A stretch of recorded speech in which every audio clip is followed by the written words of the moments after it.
Okey, saya terus bagi laluan kepada Trump bagai bulan. Assalamualaikum, salam sejahtera, selamat pagi semua. Saya baru-baru ni dengar lah macam-macam cerita kan. Macam-macam cerita, ada yang keluarkan fakta bahawa 70% daripada minyak global minyak ataupun petrol, diesel, minyak mentah dunia ni keluar daripada Selat Hormuz. Itu tak betul. Siapa yang beranggapan ataupun mengeluarkan fakta-fakta tersebut tu, itu tak betul. Saya tak sebut nama saya tak sebut nama sebabnya pada saya apa yang tersebar dalam media sosial sekarang ni, ramai yang beranggapan ataupun mengeluarkan fakta bahawa minyak yang keluar dari Selat Hormuz itu adalah 70% daripada minyak pasaran dunia, pasaran global. Itu tidak betul. Sebab buatlah carian Google ke, ChatGPT ke, AI ke, faktanya ialah hanya 20% pengeluaran minyak dunia akan lalu atau keluar daripada Selat Hormuz. Dan kalau kita tengok pada negara-negara yang mengeluarkan minyak daripada Selat Hormuz, memanglah kebergantungannya itu tinggi, sehingga ada yang mencecah 70%, 50%, 30%. Tetapi untuk negara Malaysia, sila rujuk pada laman sesawang Petronas, orang kata edaran media 30/93 2026, Petronas telah pun mengeluarkan angka yang tepat, iaitu 20% pengeluaran minyak dunia keluar daripada atau menggunakan laluan Selat Hormuz, manakala Malaysia hanya mengimport 40% minyak. Kalau terkesan pun 40% sahaja. Bermakna 60% lagi adalah dari pelbagai sumber. Termasuk 40% sahaja daripada Selat Hormuz, ha? Ya. Okey. Okey.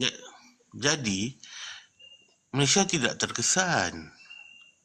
Dan baca melalui bernama, keterangan Petronas mengatakan bahawa Petronas bercadang untuk mengekalkan pengeluaran 2 juta tong minyak mentah sehari. Kemudian kita lihat keterangan daripada kerajaan bahawa kita ekspor lebih kurang sekitar 560 ke 700 ribu tong sehari minyak mentah. Tetapi kita import untuk kegunaan dalaman boleh mencecah kepada 900 ribu tong sehari. Kita jual minyak mahal. Perlu diingat dalam dunia ni satu WTI. WTI ni maknanya pengeluar minyak-minyak yang digali daripada tanah. Kemudian kita ada Brent, minyak yang digali dalam laut. Tetapi seluruh dunia mengakui bahawa minyak keluaran Malaysia yang menggunakan nama Tapis Blend, harganya adalah lebih mahal daripada Brent. Iaitu kalau Brent harganya $100 satu barrel, satu tong, minyak tapis dia akan lebih 4 ke 5 dolar. Mana kalau Brent $100, minyak tapis blend akan dijual pada harga 104 atau 105 dolar. Jadi sekarang kerajaan ceritakan nampak macam betul. Kita ekspor sikit, kita import banyak. Jadi kalau kita buat perkiraan seperti mana yang dikeluarkan oleh Dosem, nampak kita rugilah. Tapi apa yang diperkatakan di luar tu tidak penuh seperti mana penjelasan Dosem.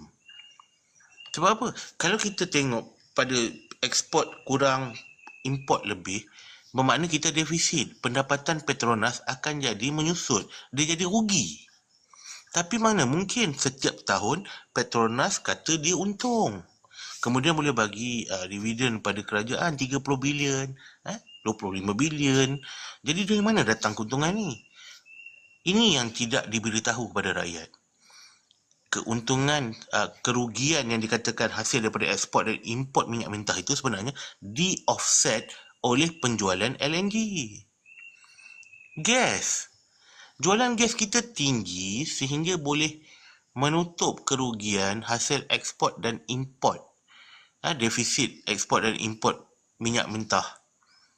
LNG ni yang bagi keuntungan. Jadi apa masalahnya sehingga negara kerajaan ini hendak menaikkan harga minyak? Tak ada keperluan. Pasal tu saya lebih percaya pada keterangan Menteri Ekonomi mengatakan bahawa tidak ada indikator kukuh untuk mengubah dasar negara dan menaikkan harga minyak. Tak ada. Jadi apakah rasionalnya Anwar Ibrahim ni menaikkan harga minyak? Ramailah influencer bercakap, kenapa Sabah Sarawak tak naik? Sebab penggunaannya tidak banyak. Tetapi penggunaannya jika dibandingkan dengan Semenanjung ni tidak banyak. Tetapi 70%, kemungkinan 70% pengguna di Sabah Sarawak itu menggunakan diesel. Rakyatnya. Kan? Tapi ada pula orang cakap angka itu tak dapat perinciannya. Kena semak semula. Sekarang ni dah banyak macam-macam versi tanpa melihat atau mendapatkan fakta yang benar. Fakta daripada dosen kita boleh anggap benar lah. Sebab itu fakta itu akan diaudit. Jadi kita katakan benar lah. Fakta daripada Menteri Ekonomi kita akan kata benar lah. Sebab fakta itu akan diaudit. Fakta daripada Bank Negara kita kata benar. Sebab ia akan diaudit. Tetapi dari manakah datangnya krisis tenaga? Krisis tenaga hanya pada negara yang tidak mempunyai pengeluaran sama ada arang batu, minyak mentah. Memang dia terkesan lah. Ataupun dia tak boleh nak keluarkan uranium untuk tenaga nuklear. Memang dia terkesan lah. Tetapi di Malaysia ini, Petronas mengeluarkan kenyataan dalam bernama dia hendak mengekalkan pengeluaran 2 juta tong minyak mentah setiap hari untuk jangka masa 3 tahun. Kenapa Anwar Ibrahim bersama Menteri Kabinet, bersama Majlis Tindakan Ekonomi Negara tak mengambil tindakan seperti mana yang diambil oleh Rusia? Dia hadkan ekspor minyak mentah. Semata-mata untuk apa? Dia hadkan ekspor minyak semata-mata untuk menjaga rakyat dia, untuk memastikan pasaran domestik dia terjaga, tidak terkesan. Kenapa Malaysia tak ambil tindakan yang serupa? Kalau negara lain yang bukan pengeluar minyak sanggup serap kos kenaikan harga minyak sekarang demi kelangsungan rakyat dia, kenapa Anwar Ibrahim bersama Menteri Kabinetnya tidak mahu menyerap kenaikan kos ini? Dan sekarang, seperti mana yang Abang Wan cerita tadi, harga pasaran minyak global sudah pun turun. Dia dalam mod turun. Makna harga menurun. Menyusut menjadi harga yang rendah. Kenapa tiba-tiba hari ini diesel naik 70 sen? Kegilaan apa ni? Apa sebenarnya yang Anwar Ibrahim dengan Menteri Kabinet nak buat ni sebenarnya? Itu Abang Wan tunjuk. Apa sebenarnya pentadbir kerajaan kita ni? Apa motif di sebalik tindakan yang diambil oleh Anwar Ibrahim bersama Menteri Kabinetnya? Apa motif dia?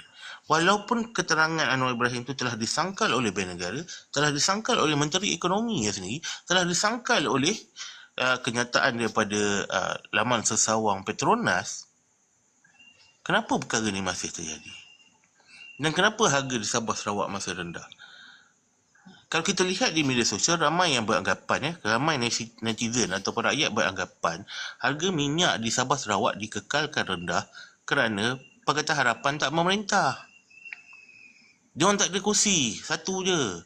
Jadi, sekiranya diorang naikkan harga minyak, maka ada kemungkinan ahli-ahli Parlimen Sabah dan Sarawak menarik sokongan daripada Perdana Menteri.